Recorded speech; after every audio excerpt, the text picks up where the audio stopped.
பிரியமானவர்களே, ஆண்டவராகிய இயேசுவின் நாமத்தினாலே உங்கள் யாவரையும் அன்போடு வாழ்த்துகிறேன். இந்த இயேசுவின் அரவணைக்கும் நேரம் இந்த நிகழ்ச்சிக்கு உங்களை அன்போடு வரவேற்கிறேன். தொடர்ந்து இந்த நிகழ்ச்சியை நீங்கள் பாருங்கள். ஆண்டவர் உங்களை ஆசீர்வதிப்பார். இந்த நாளிலும் கூட நாம் ஆண்டவருடைய வார்த்தைக்கு நேராக நாம் கடந்து செல்வோம். யோவான் சுவிசேஷம் 14ஆம் அதிகாரம் 1ஆம் வசனம் சொல்கிறது, உங்கள் இருதயம் கலங்காதிருப்பதாக, தேவனிடத்தில் விசுவாசமாயிருங்கள், என்னிடத்திலும் விசுவாசமாயிருங்கள் என்று சொல்லி ஆண்டவராகிய இயேசு கட்டளையிடுகிற வார்த்தை. அப்போது ஆண்டவராகிய இயேசு நமக்கு கட்டளையிடுகிற ஒரு வார்த்தை என்னவென்றால், உங்கள் இருதயம் கலங்காதிருப்பதாக, தேவனிடத்தில் விசுவாசமாயிருங்கள், என்னிடத்திலும் விசுவாசமாயிருங்கள். அல்லேலூயா. அப்போ தேவனிடத்தில் விசுவாசமாயிருங்கள், என்னிடத்தில் விசுவாசமாயிருங்கள் என்று குறிப்பிடுகிறார். கலங்காதிருங்கள். அப்போ ஆண்டவர் நம்ம கற்றுத்தருகிற ஒரு காரியமே, நாம் கலங்கி கொண்டிருக்க கூடாது, அதே நேரத்தில் பயப்படக்கூடாது. அதற்கு மாறாக என்ன பண்ணணும்? விசுவாசிக்கணும். அல்லேலூயா. அப்போ இயேசு நமக்கு கற்றுக் கொடுக்கிற காரியமே அதுதான். நாம் பயந்து கொண்டிருக்கிற வாழ்க்கை அல்ல, விசுவாசிக்கிற வாழ்க்கையை தான் ஆண்டவர் போதிக்கிறார். பிரியமானவர்களே, அப்போ இயேசு கிறிஸ்துவனுடைய ஊழியத்தில் எல்லா மக்களுக்கும் ஒரு நம்பிக்கை உண்டானது. ஆகவே தான் அவரை பார்க்க திரளான ஜனங்கள் அவரிடத்தில் கூடி வருகிறார்கள். அவரிடத்தில் எல்லாரும் சொல்லுகிற வார்த்தையை விட அவருடைய வார்த்தைகளிலே ஒரு ஜீவன் இருந்தது.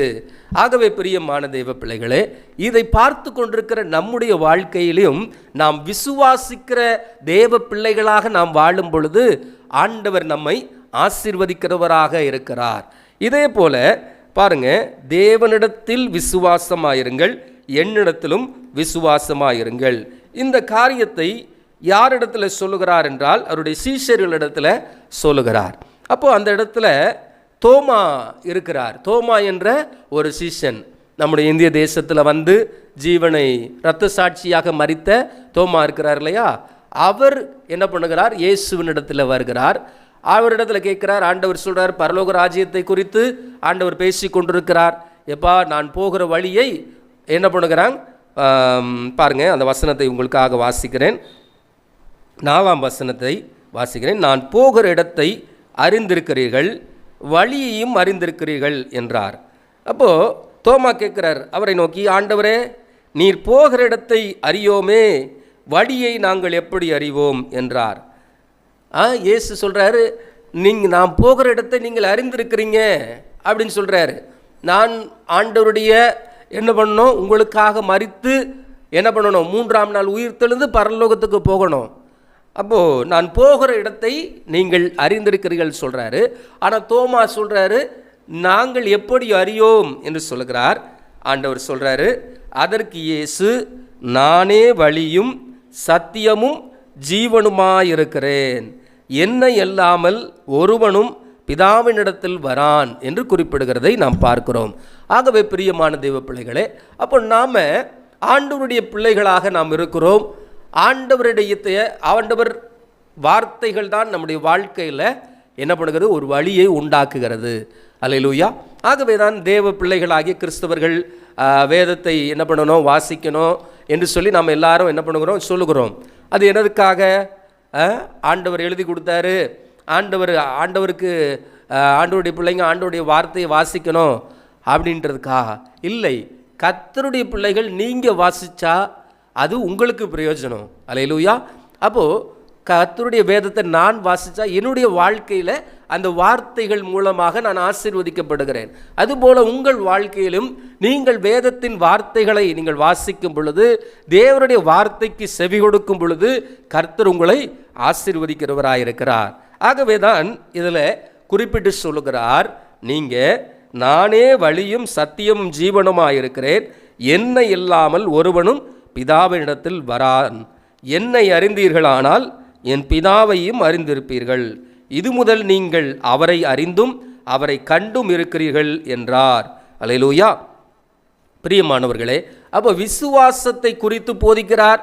அதே போல என்னை பின்பற்றுங்கள் என்று சொல்கிறார். நானே வழியும் சத்தியமும் ஜீவனுமாய் இருக்கிறேன். அல்லேலூயா. அப்போ பாருங்கள் பிரியமான தெய்வ பிள்ளைகளே, அப்போ நாம் பல வழிகளை தேடுகிறோம். எப்படியாகிலும் நல்லா பெரிய ஆளாக வந்துடலாம். ஆனால் ஆண்டவர் சொல்கிறார், நான் தான்ப்பா வழி. நம்முடைய உயர்வு வேணுமா, ஆண்டவரை பார்க்கணும். நம்முடைய தேவைகள் சந்திக்கப்படணுமா, இயேசுவை நோக்கி பார்க்கணும், அவரிடத்தில் பேசணும். அல்லேலூயா. அதே போல் நம்முடைய வாழ்க்கையில் நாம் பல ஆசீர்வாதங்களை பெற்றுக்கொள்ள வேண்டுமா, ஆண்டவரை நோக்கி பார்க்கணும். நம்முடைய ஊழியத்தில் உயர வேண்டுமா, ஆண்டவரை நோக்கி பார்க்கணும். ஊழியத்தில் ஆசீர்வாதங்கள், தேவனுடைய வல்லமை, அவருடைய பிரசன்னம் பெருக வேண்டுமா, ஆண்டவரை நோக்கி பார்க்கணும். அதற்கு இயேசு தான் வழி. அல்லேலூயா. அதுதான் சொல்கிறார், எல்லாவற்றிற்கும் என்ன பண்ணுகிறேன், நானாக இருக்கிறேன். வருத்தப்பட்டு பாரம் சுமக்கிற யாவரும் என்னிடத்தில் வாருங்கள், நான் உங்களுக்கு இளைப்பாறுதல் தருவேன். அப்போ எல்லா ஆசீர்வாதங்களும் கிறிஸ்துவுக்குள் அடங்கி இருக்கிறது. ஒரு தேவ பிள்ளை ஆண்டவருக்கு நேரம் கொடுத்து, நேரங்களை செலவழித்து, ஆண்டவருடைய சமூகத்தில் அமர்ந்து அவரோடு கூட வேதத்தில் தியானம் செய்கிற மனுஷன் பாக்கியவான் என்று வேதம் சொல்கிறது. அவரோடு கூட பேசுகிற ஒரு அனுபவம். அப்போது இப்படி நம்முடைய வாழ்க்கையை நாம் ட்ரெயின் பண்ணிக்கொள்ள வேண்டும். ஆகவே விசுவாசம் என்பது நம்மை உருவாக்குகிற ஒரு வழியாக இருக்கிறது. அல்லேலூயா. ரோமர் புத்தகத்தில் நாம் பார்க்கும் பொழுது, ரோமர் 10ஆம் அதிகாரம் 17ஆம் வசனம் சொல்லப்பட்டிருக்கிறது. ரோமர் 10ஆம் அதிகாரம் 17ஆம் வசனத்தில் நாம் பார்க்கும் பொழுது, ஆதலால் விசுவாசம் கேள்வியினாலே வரும், கேள்வி தேவனுடைய வசனத்தினாலே வரும். அல்லேலூயா. விசுவாசம் என்பது கேள்வியினாலே வரும் என்று சொல்லப்பட்டிருக்கிறது. கேள்வி என்பது என்ன, நாம் வேதத்தில் வாசிக்கிறதுனால அல்ல, தேவனுடைய சத்தத்தை நாம் செவிகளிலே கேட்பதினாலே நாம் என்ன பண்ணுகிறோம், நம்முடைய உள்ளத்தில் ஒரு புதிய நம்பிக்கை பிறக்கிறது, ஒரு விசுவாசம் பிறக்கிறது. ஓ, கர்த்தர் எனக்கு செய்வார், நன்மை செய்வார் என்ற ஒரு நம்பிக்கை உண்டாகிறது. ஆகவே தேவனுடைய வசனத்தை நாம் கேட்க கேட்க கேட்க நம்முடைய உள்ளத்தில் நாம் எந்தெந்த காரியங்கள்லாம் தடையாக இருக்கிறதோ அதெல்லாம் நம்மை விட்டு விலகும். அல்லேலூயா. எதெல்லாம் நம்மை என்ன பண்ணுகிறது, தேவனுடைய விட்டு பிரிக்க செய்கிறதோ அதெல்லாம் நம்மை விட்டு விலகும். அப்போ அவருடைய பாதத்துக்கு நேராக நம்முடைய கண்கள் திருப்பும் பொழுது, அல்லேலூயா, மரியாள் தன்னை விட்டு எடுபடாத நல்ல பங்கை தெரிந்து கொண்டது போல அவருடைய பாதத்தை, அவர் மேல் இருக்கிற நம்பிக்கையை நாம் தெரிந்து கொண்டோமானால் ஆண்டவர் நம்மை ஆசீர்வதிக்கிறவராயிருக்கிறார். அல்லேலூயா. அவர் சொல்லுகிறார், கடுகு விதையளவு விசுவாசம் இருந்தால் என்ன பண்ணலாம், சமுத்திரத்தை பார்த்து நீ போய் மலையை பார்த்து நடு சமுத்திரத்தில் கொண்டு விழு என்று சொன்னால் அது அப்படியே ஆகும் என்று சொல்லப்பட்டிருக்கிறது. அப்போ விசுவாசம் என்பது மிக மிக அவசியமான ஒரு காரியமாக இருக்கிறது. கிறிஸ்தவ வாழ்க்கை என்பதே விசுவாச வாழ்க்கையாக இருக்கிறது. ஆகவே நீங்களும் நானும் விசுவாசிக்கிற பிள்ளைகளாக நாம் இருக்கிறோம். ஆகவே பிரியமான தேவ பிள்ளைகளே, இதை பார்த்து கொண்டிருக்கிற நம்முடைய வாழ்க்கையில் கர்த்தர் கிரியை செய்கிற தேவனாக இருக்கிறார். அவருடைய வார்த்தையிலே வல்லமை உண்டு. அவர் இரக்கமுள்ள தேவனாக இருக்கிறார். அதே நேரத்தில் நாம் விசுவாசிக்கும் பொழுது நாம் என்ன பண்ணுகிறோம், ஜெயத்தை பெற்றுக்கொள்கிறோம். விசுவாசம் இல்லாமல் தேவனுக்கு பிரியமாய் இருப்பது கூடாத காரியம் என்று சொல்லப்பட்டிருக்கிறது. ஆகவே பிரியமான தேவ பிள்ளைகளை, ஒரு கர்த்தருடைய பிள்ளைகளுக்கு விசுவாசம் மிக முக்கியம்.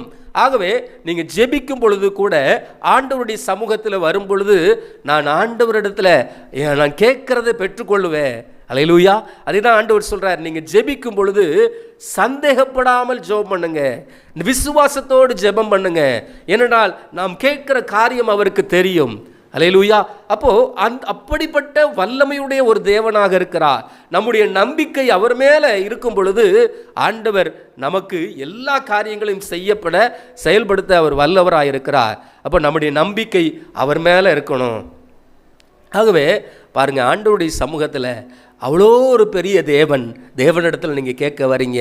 அப்போது ஒரு நிகழ்ச்சியை பார்க்கும் பொழுதோ, ஆண்டவருடைய ஆலயத்துக்கு போகும் பொழுதோ நீங்கள் என்ன பண்ணணும், உங்கள் இருதயத்தை தயார்படுத்தி கொள்ள வேண்டும்.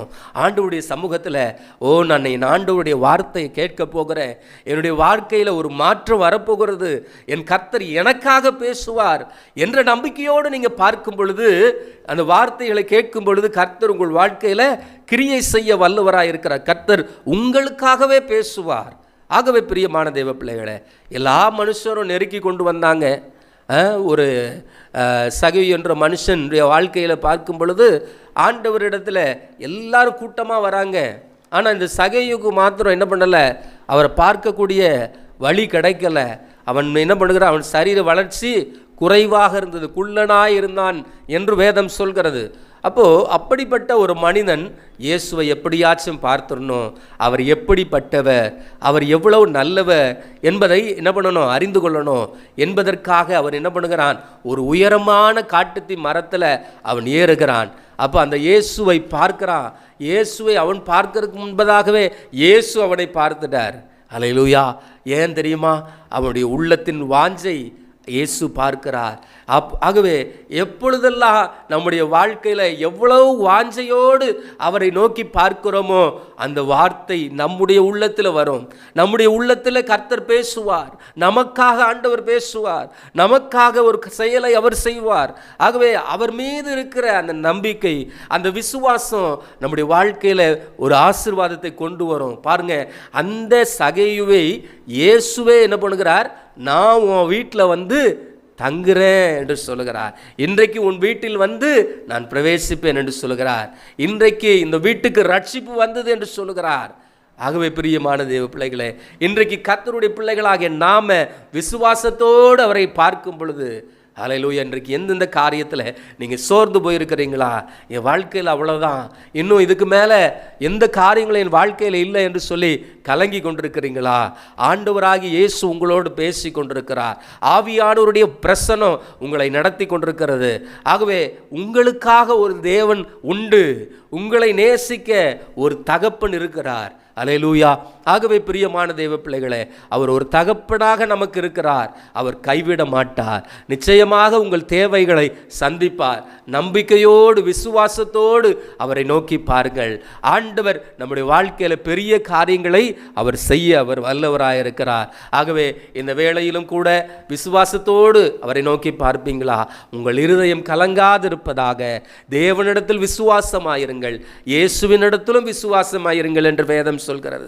ஆகவே இன்றைக்கு கர்த்தருடைய வார்த்தை கேட்டிருக்கிற உங்கள் வாழ்க்கையில் இன்னும் விசுவாசத்தில் நீங்கள் வளர வேண்டும். ஆகவே ஆண்டவர் உங்களுக்கு ஆசீர்வாதத்தை கட்டளையிட அவர் வல்லவராயிருக்கிறார். நாம் ஜெபிக்கலாமா? என்னோடு கூட ஜெபியுங்கள். எந்தெந்த காரியத்திற்காக உங்கள் வாழ்க்கையில் இன்னும் நடக்க முடியாத காரியங்கள் எல்லாம் இருக்கிறதா, ஆண்டவருடைய சமூகத்தில் சொல்லுங்கள். ஏசப்பா, என் வாழ்க்கையில் இந்த மாதத்தில் ஒரு மாற்றம் உண்டாகட்டும் அப்பா. ஆண்டவரே, என் வாழ்க்கையில் ஒரு புதிய துவக்கத்தை தாரும் ஆண்டவரே என்று சொல்லும் பொழுது ஆண்டவர் நம்முடைய வாழ்க்கையில் செய்ய வல்லவராயிருக்கிறார். ஜெபிக்கலாமா? அன்பின் பிதாவே, இந்த நல்ல வேளைக்காக உம்மை நன்றியோடு உம்மை துதிக்கிறேன், உம்மை ஸ்தோத்தரிக்கிறேன் அப்பா. ஆண்டவரே கர்த்தாவே, நீர் பாராட்டின இரக்கங்களுக்காக, கிருபைகளுக்காக உமக்கு ஸ்தோத்திரம் அப்பா. ஆண்டவரே, நீரே வழியும் சத்தியமும் ஜீவனுமாக இருக்கிறீரப்பா. ஆண்டவரே, எங்களை நேசிக்கிறீரப்பா. ஆண்டவரே, இதை பார்த்து கொண்டிருக்கிற தேவ பிள்ளைகள் வாழ்க்கையில் ஆண்டவரே நீர் ஒரு அற்புதத்தை செய்யுங்க. அவங்க எதிர்பார்த்திருக்கிற நன்மைகளை கர்த்தர் கைகூடி வர பண்ணுங்க ஆண்டவரே. தகப்பனே ஸ்தோத்திரம் அப்பா. நிச்சயமாகவே முடிவு உண்டு, உன் நம்பிக்கை வீண் போகாது என்று சொல்லியிருக்கிறப்பா. இதை பார்த்து கொண்டிருக்கிற தேவ பிள்ளைகளுடைய இல்லத்தில் ஒரு இயற்கை கப்பாற்பட்ட ஒரு சமாதானம் இறங்கட்டும் அப்பா. இயற்கை கப்பாற்பட்ட ஒரு ஆசீர்வாதமான வழிகள் திறக்கப்படட்டும் அப்பா. ஆண்டவரே, இதுவரைக்கும் என் வாழ்க்கையில் எல்லாம் அடைக்கப்பட்டதாக வாசல்களாக இருக்கிறது, நான் உயர்வதற்கோ நான் முன்னேறுவதற்கோ ஒரு காரியமும் இல்லை என்று சொல்லி கலங்கி கொண்டிருக்கிற தேவ பிள்ளைகள் வாழ்க்கையில் ஒரு புதிய துவக்கம் இந்த நாளிலிருந்து உண்டாகட்டும் என்று சொல்லி ஜெபிக்கிறேன் அப்பா. ஓ, நீ வாளாகாமல் தலையாகவாய், கீழாகாமல் மேலாவாய் என்று சொன்ன வார்த்தையின்படியே உங்கள் பிள்ளைகளை மனதார ஆசீர்வதிக்கிறேன் ஆண்டவரே. உங்களுடைய பிள்ளைகள் வாழ்க்கையில் இன்னும் இருக்கிற எல்லா நெருக்கங்கள் இயேசுவின் நாமத்தினால மாறட்டும் ஆண்டவரே. ஒரு பெரிய விடுதலையை காண செய்யுங்க ஆண்டவரே. அற்புதமாய் நம்முடைய பிள்ளைகளை நடத்துவீராக. எல்லா ஆண்டவரே துக்கங்கள் ஆண்டவரே மாறட்டும், கவலைகள் மாறட்டும், கண்ணீர் துடைக்கப்படட்டும் ஐயா.